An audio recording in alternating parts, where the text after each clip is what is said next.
Hi friends, அஸ்ஸலாமு அலைக்கும். இன்றைக்கி சூப்பரான ஒரு ரெசிபி தான் பார்க்க போகிறோம். ஹோம்மேட் சாம்பார் பொடி.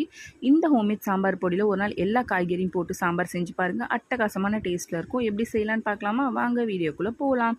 அதுக்கு நான் தேவையான இன்க்ரீடியன்ட்ஸ்லாம் தனியாக எடுத்து வச்சுருக்கேன். இதோட அளவு எல்லாமே டிஸ்கிரிப்ஷன் பாக்ஸில் கொடுத்துருக்கேன், செக் பண்ணி பார்த்துக்கோங்க.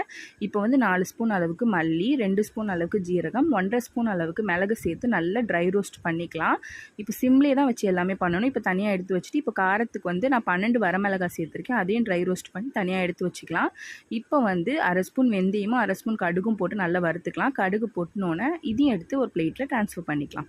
இப்போ வந்து 5 கொத்து கருவேப்பிலையை நல்லா வறுத்துட்டு அதோட ஈரத்தன்மைலாம் போனோன்னே ஸ்டவ் ஆஃப் பண்ணிவிட்டு 1 ஸ்பூன் அளவுக்கு பெருங்காயத்தூள் போட்டு அதையும் வதக்கிட்டு எல்லாத்தையும் பிளேட்டில் ஆற விட்டு பவுட்ரு நல்லா மிக்சியில் போட்டு பவுட்ரு பண்ணி ஏர்டைட் கண்டெய்னரில் கூட நீங்கள் ஸ்டோர் பண்ணி யூஸ் பண்ணிக்கலாம் தேவைப்போ. ரொம்பவே சூப்பராக இருக்கும். கண்டிப்பாக ட்ரை பண்ணி பாருங்கள். For more easy recipes follow me Ron Aisha vlog. Thanks for வாட்சிங்.